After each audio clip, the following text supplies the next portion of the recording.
નમસ્કાર વિદ્યાર્થી મિત્રો, ધોરણ 12 ના એકાઉન્ટ વિષયનું પ્રથમ પરીક્ષાનું મોસ્ટ આઈએમપી 21 ક્વેશ્ચન્સ તમારી સામે લઈને આવી ગયો છું. તમે થંબનેલ ઉપર જોયું જ હશે કે 21 મોસ્ટ આઈએમપી ક્વેશ્ચન્સ ઇમ્પોર્ટન્ટ છે, જે તમારે પ્રથમ પરીક્ષામાં આવી શકે તે અથવા તેના જેવા. તો ખાસ કરીને આ વિડિયો ધોરણ 12 માં ભણતા દરેક વિદ્યાર્થી માટે અગત્યનો રહેવાનો છે. હું ફક્ત અને ફક્ત તમને અહીં સવાલ આપું છું. જો સવાલની પીડીએફ જોતી હોય તો ચેનલને સબસ્ક્રાઇબ કરેલો હોવું જોઈએ, અને સાથે સાથે હું તમને સ્ક્રીન ઉપર નંબર સાઈડમાં આપી દઈશ, જેની ઉપર તમારે WhatsApp ઉપર જઈ હાઈનો મેસેજ કરવાનો અને તમે ચેનલને સબસ્ક્રાઇબ કરી હોય એનો સ્ક્રીનશોટ લઈ અને મોકલવાનો રહેશે. ત્યારબાદ તમને પીડીએફ મળી જશે. જો વાત કરીએ તમારે ધોરણ 12 ના એકાઉન્ટ વિષયની અંદર, તો પહેલો ભાગ છે એ પૂછાવાનો છે પ્રથમ પરીક્ષાની અંદર, કે જેની અંદર તમને પહેલું બીજું એમ 1 થી 7 ચેપ્ટર પૂછાવાના છે. સૌપ્રથમ વાત કરીએ તો 3 માર્ક્સના દાખલા જે તમારા આવશે ચેપ્ટર 1, ચેપ્ટર 4 અને ચેપ્ટર 7. આ 3 માંથી આવવાના રહેશે 3 માર્ક્સ વાળા દાખલા, જેની આપણે વિગતે ચર્ચા અત્યારે બહુ નહીં કરીએ, ફક્ત ખાલી એટલું કહેશું કે કેવા દાખલા છે. તો પહેલો દાખલો એવો કંઈક છે, લતા, ગીતા અને પ્રવીણા એક ભાગીદારી પેઢીના ભાગીદારો છે. તેની નફાની વહેંચણી કર્યા પછી માલુમ પડે છે કે ઉપાડ પર વ્યાજ અનુક્રમે 2700, 1200 અને 1500 ગણવાનું રહી જાય છે. તેની ભૂલ સુધારણા નોંધ તમારે કરવાની છે. આ પહેલો દાખલો છે. બીજો દાખલો છે શીલા, સુરભી અને સીમા, જે તમારું ઉદાહરણ નંબર 4 છે. 5:7:9 ના પ્રમાણમાં નફો નુકસાન વહેંચી લેતા ભાગીદારો છે. મેનેજર સંકેત છે કે જેનું કમિશન બાદ કર્યા પછી વધતા નફા પર 10% કમિશન આપવાનું છે. સુરભીને ₹7,000 નફો મળે છે. મેનેજર સંકેત ના કમિશનની ગણતરી કરો. આ ઉપરાંત કમિશન પહેલા ના નફાની ગણતરી પણ કરો, એટલે ટોટલ 3 ગણતરી થશે તમારે. આમ જોવો તો અહીંયા ચેપ્ટર 1 માં 3 દાખલા મેં મૂકેલા છે કે આના જેવા પૂછાઈ શકે. ત્યારબાદ વાત કરીએ 3 માર્ક્સમાં આગળ, તો ચેપ્ટર નંબર 4.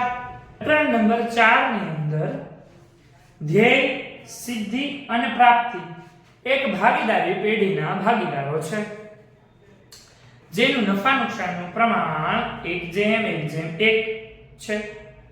બધા જ ભાગીદારોએ મળીને નફા નુકસાનનું વહેંચણીનું નવું પ્રમાણ 1:3:3 નક્કી કર્યું.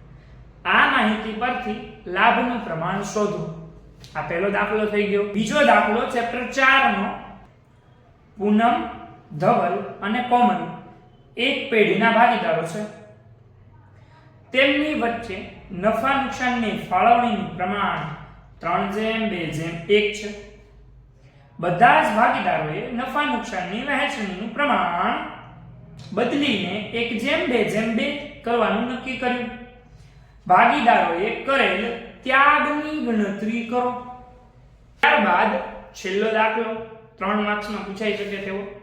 અહીં થોડોક મસ્તો ચેન્જ કરેલો છે મેં દાખલાની અંદર.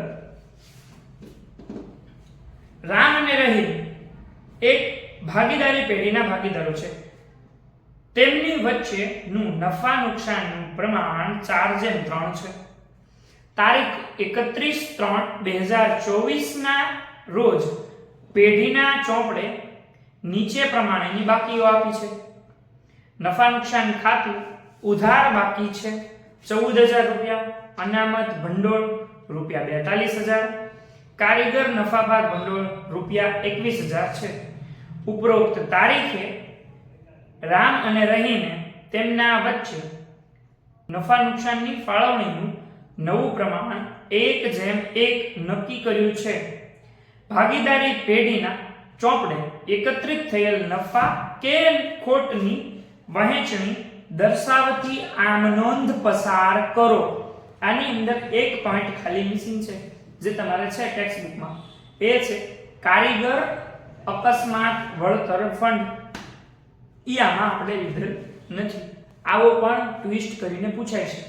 ત્યારબાદ વાત કરીએ તો ચેપ્ટર નંબર 7, નીચેના વ્યવહારોની પેઢીના વિસર્જનના સંજોગોમાં થતી આમ નોંધ લખો.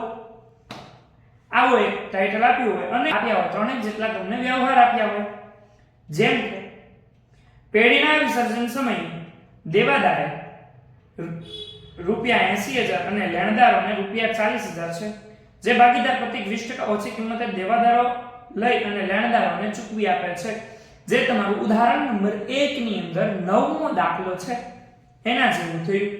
આના બાદ પેઢીના વિસર્જન સમયે યંત્રોની ચોપડે કિંમત ₹70,000 છે.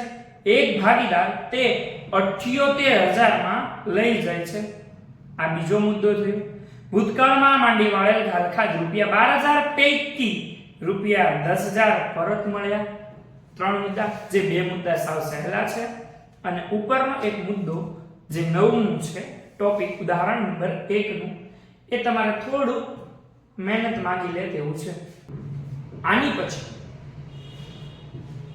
એક 7મા ચેપ્ટરની અગત્યની જે ટૂંક નોંધ પૂછાય છે તે છે માલ મિલકત નિકાલ ખાતું અથવા તો સંપાદન ખાતું. આવું પૂછાતું હોય છે. ત્યારબાદ એક દાખલો ફરીવાર 7મા ચેપ્ટરનો અને છેલ્લો દાખલો છે. નીચેના વ્યવહારોની પેઢીના વિસર્જનના સંજોગોમાં થતી આમ નોંધ લખો. વિસર્જન વખતે પાકા સરવૈયામાં દર્શાવેલ જમીન મકાનના ₹1 લાખ અને રોકાણના ₹50,000 બતાવેલા છે. તેના અનુક્રમે ₹80,000 અને ₹60,000 ઉપજ્યા. આ તમારું ઉદાહરણ નંબર 1 નું પહેલા જેવું થયું. પેઢીનો વિસર્જન ખર્ચ ₹20,000 થયો છે. આ બીજો મુદ્દો છે. અને ત્રીજો મુદ્દો એ છે કે એક ભાગીદાર તેના શ્રીમતીજીની પેઢીને આપેલી લોન ₹40,000 ચૂકવવાનું સ્વીકારે છે. આમ જોવો તો 3 માર્ક્સના દાખલા અહીં પૂરા થાય છે. હવે ત્યારબાદ આપણે વાત કરીએ તો 4 માર્કના દાખલા, જે તમારે ચેપ્ટર નંબર 3 પાઘડીનું મૂલ્યાંકન આમાંથી કરવાના રહેશે.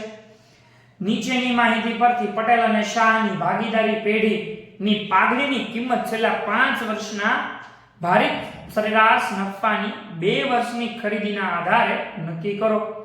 વર્ષ આપ્યા હોય તમને 2019-20, 2020-21, 2021-22, 2022-23 ને 2023-24 નફો આપ્યો હોય 10,000, 12,000, 15,000, 18,000 અને 25,000. તો આની ગણતરી તમે જાતે કરી શકો. આ દાખલો રકમ ફરે તો મૂંઝાવા જેવો નથી. ખાલી જે છે એ સૂત્રને આધારે કિંમત બદલાતી હોય છે. આની અંદર મિત્રો કહેવાનું એ તમને કે પાઘડીના મૂલ્યાંકનની અંદર નફાની રકમ ઘણી ખરી વખત ડબલ, 3 ગણી, 4 ગણી અથવા તો અડધી પણ કરી શકતા હોય છે અને સાવ નવી રકમ પણ મૂકી શકતા હોય છે, જેના કારણે તમારે આમાં કઈ જ ગભરાવાની વાત નથી. હજી એક પાઘડીનો દાખલો છે. નીચેની માહિતી પરથી મનોજ અને હરીશ ની ભાગીદારી પેઢીની કિંમત ભારિત સરેરાશ નફાને મૂડીકૃત કરવાની પદ્ધતિ અનુસાર કરો. વધારાની માહિતી આપેલી છે.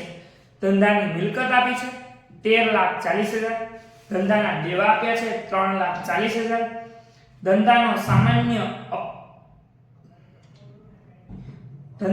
અપેક્ષિત વળતરનો દર આપેલો છે 10%, વર્ષ આપ્યા છે 2018-19, 2020-21, 2021-22 અને 2022-23. નફો આપ્યો છે 90,000, 1 લાખ, 1,10,000, 1,30,000 અને 1,50,000. તો આના આધારે તમે ગણતરી કરી શકો છો. ભારિત સરેરાશ નફાને મૂડીકૃત કરવાની પદ્ધતિ છે. તો વિદ્યાર્થી મિત્રો, ત્રીજા ચેપ્ટરનો છેલ્લો દાખલો. પૂજા અને પ્રાર્થનાની પેઢીની મૂડી ₹8 લાખ છે. અપેક્ષિત વળતરનો દર અપેક્ષિત વળતરનો દર 12% છે. છેલ્લા 3 વર્ષનો નફો અનુક્રમે ₹1,00,000, 1,40,000 અને 90,000 રૂપિયા આપેલો છે. પાઘડીનું મૂલ્ય છેલ્લા 3 વર્ષના સરેરાશ અધિક નફાના 2 વર્ષની ખરીદીના આધારે નક્કી કરવાનું છે. ત્યારબાદ તમારા માટે 8 માર્કના દાખલા છે, જેની હું રકમ બોલતો નથી, ફક્ત ને ફક્ત ઉપરનું જે એના નામ છે જે તમારી ટેક્સ્ટબુકમાં છે જ અવેલેબલ એ કહું છું, અને સાથે સાથે દાખલાના નંબર પણ કહું છું અને ઉદાહરણ નંબર પણ કહું છું. ચેપ્ટર નંબર 5 નો સ્વાધ્યાયનો 8મો દાખલો છે આભા અને બીના વાળો. તે એક IMP માં છે. ત્યારબાદ ઉદાહરણ નંબર 29 ચાંદની અને નિહારી. ત્યારબાદ 28મું ઉદાહરણ ચેપ્ટર 5 માટે પ્રવેશ માટે A અને B વાળું 28મું ઉદાહરણ. ત્યારબાદ ચેપ્ટર નંબર 6 નિવૃત્તિ, એની અંદર અજય, અલ્પા અને અમય વાળો દાખલો જે છે ઉદાહરણ નંબર 14 તે IMP છે. ત્યારબાદ ઉદાહરણ નંબર 20 કરણ, ફેનિલ અને ફરશીદ વાળો દાખલો છે એ.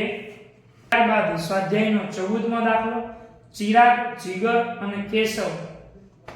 આ છે એ ચેપ્ટર નંબર 6 8 માર્ક માટેના દાખલા થયા. હવે વાત કરીએ ચેપ્ટર નંબર 2, અને આમ જોવો તો છેલ્લો તમારો વિભાગ 11 માર્કનો એક દાખલો, એવા 3 દાખલા અહીં મેં મૂકેલા છે. એની અંદર સ્વાધ્યાયનો 9મો દાખલો પાર્થિવ અને પ્રિયા વાળો. એની અંદર ખાસ વસ્તુ એ એક ફૂદડી કરીને તમારી ટેક્સ્ટબુકમાં ફૂદડી આપી છે, ખરીદીની ચોખ્ખી પડતર. આ એક તમે જરાક જોઈ લેજો. ત્યારબાદ બીજો દાખલો જે અહીં મૂકેલો છે એ છે સ્વાધ્યાયનો 14મો દાખલો ધર્મ અને કર્મ વાળો. અને ત્યારબાદ છેલ્લો દાખલો છે સ્વાધ્યાયનો 17મો દાખલો મન અને મોહન વાળો. વિદ્યાર્થી મિત્રો, આ વિડિયો તમે પરીક્ષાના એક દિવસ અગાઉ જોઈ રહ્યા હો કે પરીક્ષાના સમય પહેલા જોઈ રહ્યા હો, અને જો પરીક્ષાની અંદર તમને આમાંથી એક સવાલ પણ IMP નો જે આપેલો છે તેમાંથી એક સવાલ પણ દેખાય, તો વિદ્યાર્થી મિત્રો પેપર દઈને આવી અને બીજા દિવસે તમે તમારે ચેનલને સબસ્ક્રાઇબ કરજો, વિડિયોને લાઈક કરજો. ત્યાં સુધી હું માંગણી નથી કરતો.